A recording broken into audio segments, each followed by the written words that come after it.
এটা নববর্ষের সকাল, তো বাঙালিয়ানা তো থাকবেই, তাই পুকুর থেকে মাছ ধরা হচ্ছিল।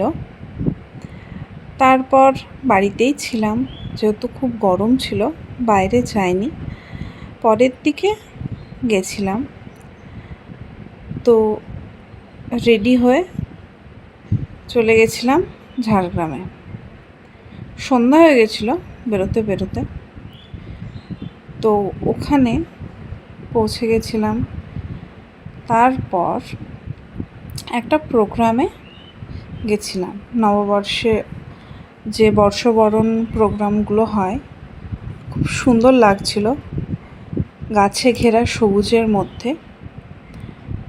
প্রোগ্রামটা শেষের দিকে প্রায়, তখন চলে এলাম টুকটাক কাজের জন্য, মানে কেনাকাটা।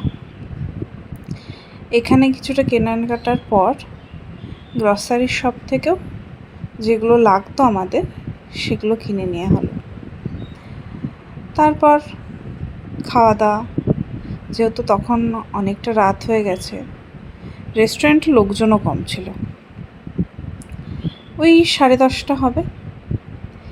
সেখানে খাবার অর্ডার দেওয়ার পর খাওয়া দাওয়া সেরে আমরা কিছু ছবি ক্লিপস নিয়ে চলে এলাম বাড়ি।